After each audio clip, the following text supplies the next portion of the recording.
emerge. That seems to be a typical and incredibly simplistic and naive way to express what Boaventura has been arguing against, namely not only the incapacity to be surprised, but even worse than that, the desire never to be surprised. On the other hand, if you jump very brutally, I admit, from this question to debates which relate, and you all paid allusion to that, to the question of the use of political categories in the North and in the South, or in the West and in the East. It's very funny the way in which this cosmological orientation is sometimes changing. There might be, nevertheless, something good to derive from there, which is, it's not the case. I run it against you. I force as much as I can. Perhaps I caricature. This could help us drop the idea that the known is entirely on one side of a certain divide, and the unknown or the surprise is entirely on the other side. I'm not sure what the Arab revolutions are going to produce. They are clearly, and they were right from the beginning, as any revolution, and I think there were revolutions in Tunisia and Egypt facing what immediately, of course, faces every revolution, namely a counter-revolution. Counter-revolution from inside, from outside, from both. So we don't know what they are going to produce. But with what they have done, they've already destroyed something that strangely could belong at the same time to the prejudices of the North and the prejudices of the South.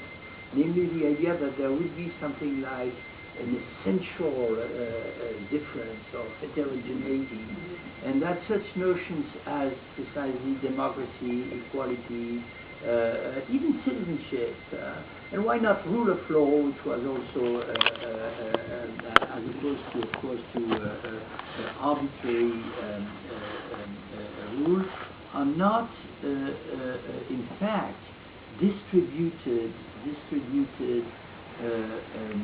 in that dichotomic manner, with each side alternatively, this is the Orientalism in a sense, or the third worldism that is well shared and in today's world, could present, each side could alternatively present itself as bringing the truth to the other, or asking the other to bring the truth. So this is not to say that nothing new will emerge, but this is simply to say that in fact the common language in such matters as these, at least in a sense, already exists. The common language already exists. And within that common language, everything is open, and the surprises are indispensable, but they are going to be reciprocal surprises, so to say. So I do not derive from that the nice idea that the future lies in the mutual understanding, the dialogue of cultures as it is officially instituted. I'm sure that there will be very difficult conflictual issues and misunderstandings to address. But I tend to believe that, yes, the dichotomic representations are, in a sense, a part of what we must overcome. Now, you might want to say that I speak from one side of the line, but I hear some things that are said on the other side in this moment. Thank you very much. We're starting to get a bit of controversy between candidates. Liven up proceedings. Can you help us? Okay. Well, I don't know about that, but a couple of points. I mean, this thing about whether theory takes its time away from the heat of struggle or is a retreat.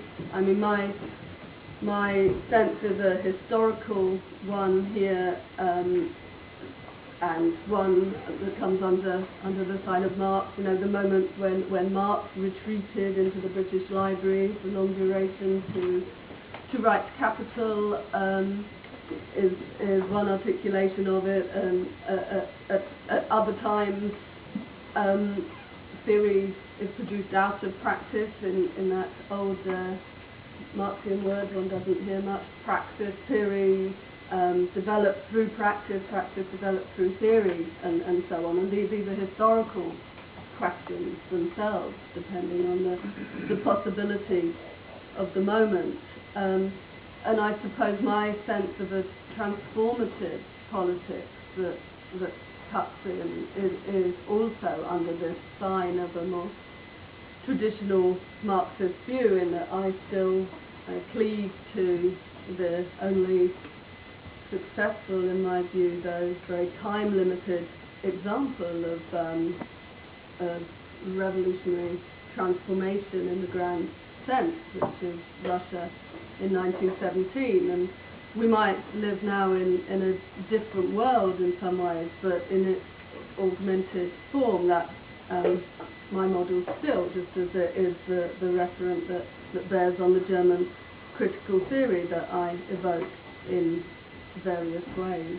And I suppose this takes me into a sense of reflecting on recent experience and some of the issues that were raised at the start too. I mean, during these 2 weeks, on the 30th of June, there was a public sector strike, which in some ways might be seen as ineffective. Maybe it builds something, maybe it lays something down, maybe certain links and connections are made.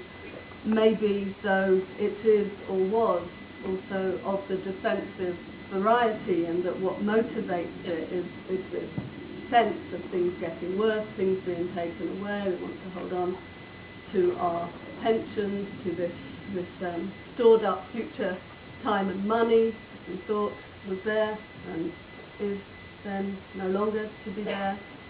And in fact, time, life, is stolen away for more work, less money, and so on. And I suppose referring to that sense of the institutional and the post-institutional, I think I echo something the Bonventure was saying. I mean, in a sense,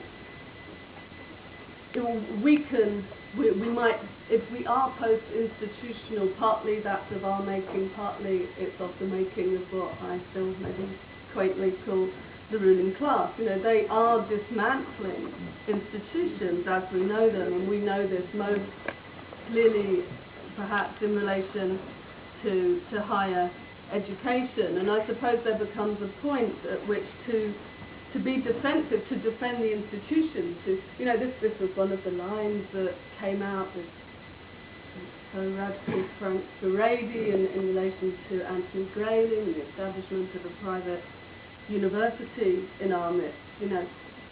Oh, the left, why are you defending the state? Why are you so cowardly as to want to stay under its shadow? Maybe the bold libertarian thing to do is to go off and set up your own institutions. Well, I think it's not a useful politics for us, really. And at this point, to be defensive, to defend the institution, to defend what has been a common good or a public good for all its contradiction, can quickly change into a sort of offensive or a reinstigation of the imagination. And again, I echo Bonaventura, you know, that out of that defensiveness, you know, very quickly rushes in because of the context of what is happening in South America, what's happening in the Arab world, and so on. They're called to reimagine the university. So, you know, immediately, and